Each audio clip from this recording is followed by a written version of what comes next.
A lot of you know that my husband, Mark, lived with stage 4 terminal cancer for 21 years. I was always amazed how surprisingly strong Mark was. You see, I was the one that saw what Mark needed to do as soon as he woke up each morning, and what he needed to do all throughout the day, just so he could live another day. And he basically ran a business all by himself. And when Mark planned vacations for us, well, I always knew it wasn't going to be to an island where we would rest all day. No, Mark always planned hiking vacations to Sedona, Arizona, high altitude, hiking up big mountains. So when his oncologist told him that his cancer was spreading throughout his lungs, around his heart, and there wasn't any treatment options left, you know what Mark did? He planned a hiking vacation to Sedona. I thought this was crazy. I didn't think we should go. But you see, Mark knew exactly what to say to get me right here. He did it every time, and he had a really dry sense of humor. And he looked right at me and he said, "Why wouldn't we go? I'm not dead yet." Seriously, how was I supposed to react to that? I didn't. I immediately started Googling the nearest hospital to Sedona. You don't understand.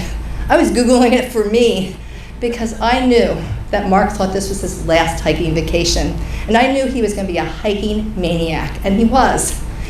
I don't know where Mark got his strength from, because at this point, Mark had over 20 bone tumors radiated in his body, and he had a feeding tube. He didn't have a big pack of water in his back like I did. I had enough water for a week. I was still worried I'd run out. For Mark to stay hydrated was a huge process. He'd have to get out a feeding tube, attach it to the port in his abdomen, syringe in a bunch of water, feel all bloated, and do the same thing an hour later. But he never complained. Me, on the other hand, I was hiking way behind him with this big pack of water, complaining the whole time because he was hiking so fast and so far.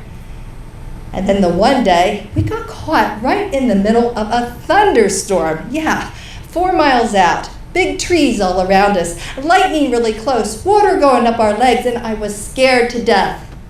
I looked at Mark. He was leaning against a tree like this, arms crossed, all peaceful, smiling at something. I said, "You gotta be kidding me. Aren't you scared?" And he said, "No. If this is where I go today, right here, I'm okay with that. Look, I got to see those beautiful waterfalls. Look what the flash floods are doing." Flash floods? Like that was supposed to make me feel better? I didn't want to be insensitive, but I didn't live with terminal cancer, So I looked at Mark and I said, "I'm not ready to go yet. And I don't want Ryan and Adam to be called, 'Come pick up your parents in Sedona. They've been charbroiled on a path.'" Yeah, seriously. So Mark said, "Okay, yeah, the water's getting a little high, but at least take a look at the beautiful waterfalls." I went like this.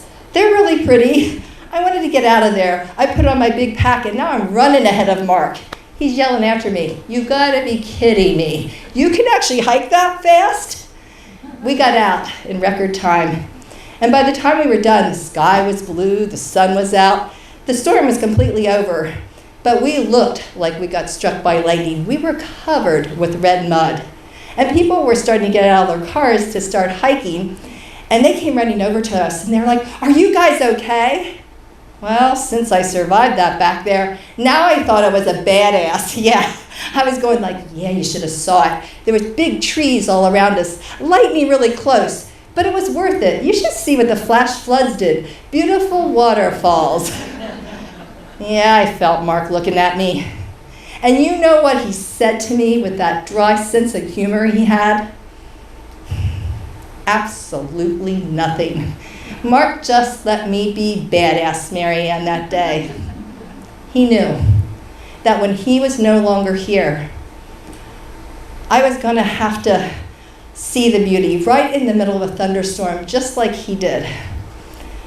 I've had to dig deeper than I ever had the past 3 years. But you know what has been helping me? Remembering how Mark lived those 21 years. And you know what I'm finding out about myself? That I'm surprisingly stronger than I thought I was.